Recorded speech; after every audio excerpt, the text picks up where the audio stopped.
It is Friday here on Good Things, which means we've got Tanya in the studio to give us our movie rundown. And I did my homework. Yay! I watched one that you hadn't seen yet. So I'm excited about that. We watched Red Notice on Netflix, and I give it 2 thumbs up. It Yay! was funny. It was everything you want it to be with The Rock and what's-his-face together in terms of comedy. It was clean enough for most of the family. It's PG-13 for a reason, I will say that. So you may want to keep it to your teenagers. But no, we thoroughly enjoyed it. And so I was thinking 2 thumbs up for that one. Yeah, I cannot wait to watch it. Yeah. All right, so what have you seen this past week? I have been a very busy girl. I did not get to see Red Notice, but I saw 4 movies this week. Overachiever. I know. Well, the first one I saw was Ghostbusters Afterlife. Please tell me it's good. Okay, this is so funny. My husband and I saw it together, and we're the same age, and I loved Ghostbusters when I was a kid. Uh-huh. I mean, it was just my thing. I had the soundtrack. I don't think I bought any of the clothes or anything, but I loved it. I was such a fan of Bill Murray and Dan Aykroyd, so it just everything about it I loved. And I loved this one. I just thought it was a perfect little tribute to the original. But saying that, my husband didn't like it. He thought it dragged a little bit. He's not the movie expert. Yeah. But in this one, you've got a single mom and her 2 kids that are basically broke. And all of a sudden, they find out they inherit this farm. And so they go to check it out. And I don't want to spoil anything because I knew nothing going in. But they find out there is a connection to the Ghostbusters. And so, anyway, it's very kid-driven. The kids are the stars of this movie. Paul Rudd's also in it. Some fun cameos from days past. But I thought the kids were outstanding. I really enjoyed their work. I thought, man, these kids are so good, to be so young. They pulled off the science part of it all. We get to see some of our favorites from the original, like Stay Puft is back, which was always my favorite. Anyway, I can't say enough about it. I thought it was a perfect blend of nostalgia. Is it family friendly? It is. There are a few. It is PG-13, and I think there are several jump scares. I was surprised, but there were several times I came out of my seat. But there are a couple of, I would say, sexual references that I think would go over a kid's head, a little kid.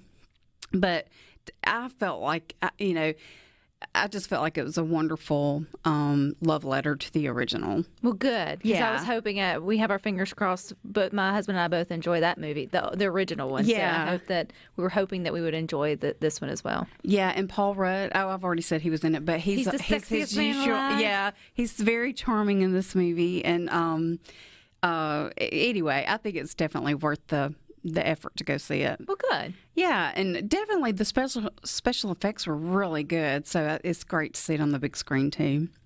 But the other movie is more of a drama, and let me just say, or it is a drama, let's just go ahead and give Will Smith his Oscar right now for King Richard. Good? Okay. Yeah, it's a good movie. Now, this one is kind of a little slow-paced movie. It only takes the Williams sisters through age 14, Venus was 14. She's a little bit older, like a year older than Serena.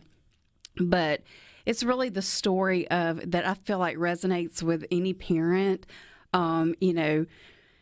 Richard wasn't exactly, or King Richard wasn't exactly liked by everybody. He pushed his girls so hard that he alienated a lot of their coaches and people that were trying to help them get a foot into the tennis world. But you saw the reason why. I mean, bottom line is he loved his kids and he wanted them to have a better future than what he had experienced in his past. And any parent can relate to that. You always want the best for your kids. But yeah, so he started off, he was watching a tennis match on TV and saw how much money these people were making. And he made up his mind he was going to train some tennis players. And he started those girls when they were really little, and we've always heard that story, and we've always heard he was tough. But this movie shows that, but it also shows his tender side. But what I didn't know is that Venus was the star. She was the one that everybody kind of put themselves out there for. He took them around to every coach, and most of them blew him off until finally one day he bugged a coach enough that he's like, okay, I'll watch them hit. And the next thing you know, I mean, that was the beginning of what we know now. But he was like, he just studied the game. He had never played. He watched matches. And just from that, got those girls started. Do you know if the girls had any input in the movie? I don't know, but I know that they have been in every article written about it, all the photo shoots. I've seen them in a lot of... So they're supporting it. Yeah, they're very much, in that agreement with it. That gives it a lot of credibility. Yeah, that's what I think, too. But, yeah, so Venus was the star, and Serena, who, they're both so great and have so many accolades. But, Serena is the one that's considered the greatest of all time. And she actually started her career a little bit later, which I thought was interesting. I didn't know that, even though she's just a year younger. But I thought it was great. I thought Will Smith, I forgot that it was the Fresh Prince. I mean, he just really transformed me. Is it streaming too? It is. It's on HBO Max. So that's one that you can stay at home for. And I think that's one that would be okay to watch at home. It's not any major... That's what I was going to anyway. Yeah. I don't know. There's just a lot of pieces of it, but I just thought, what an interesting story. And I'm just, Will Smith can do it all. And I thought, finally, I mean, he's been nominated for an Oscar in the past. I believe he may have won for Ali. I can't remember, but he's definitely the front runner right now. So that's 2 out of 4. What's your third one? Yeah, so the other one is streaming on Disney Plus. It is Home Sweet Home Alone. And my little one and I say little, he's a teenager now. We watched it together and we both really enjoyed it.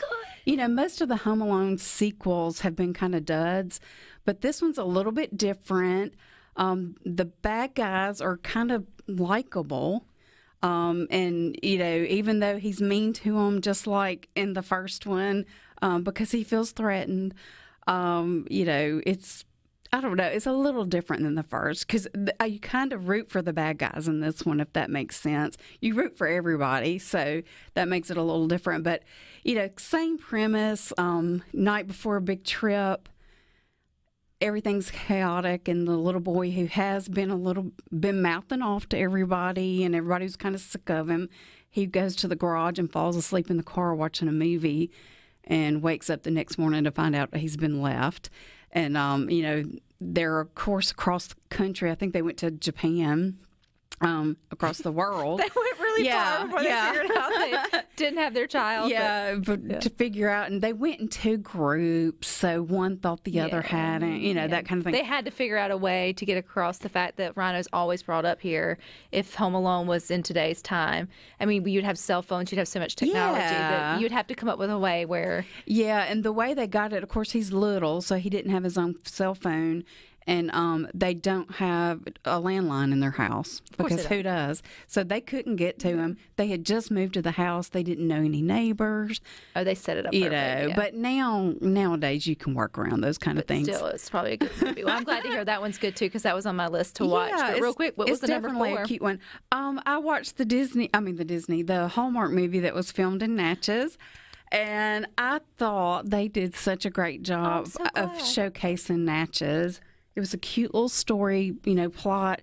But the most amazing thing to me is how they all look so like they were in the middle of winter. And I know they were filming it in dead Mississippi heat. And I'm like, how those makeup artists are the best, because their pores were clogged. Yeah.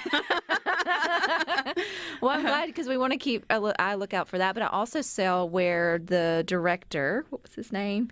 He was here on Good Things. Anyway, they are coming back to Natchez. They were going to do one in New Orleans, I think it was. I can't remember. And then they chose to just divert back and do another one in Natchez. Oh, that'll be great. So there's going to be more movies made there. So you can find that on the Hallmark Channel, right? Yeah, it's on Hallmark Movies Now, which is a streaming app, but they are going to announce a date in December that they'll air it on the network. And that is Every Time a Bell Rings. Yes. Correct? Mm-hmm. Pretty cool. Well, you have been busy. Yeah. Were you taking off for Thanksgiving? Are you looking forward to something next week? Yeah, I'm excited. There's a new Encanto is a new animated Disney movie coming out, and then House of Gucci. House of Gucci. All right. Yeah. Well, that will be good after turkey talk here on Good Things when we wrap up. All right. But thank you for your time. But stick with us. We got a few more for you coming up next.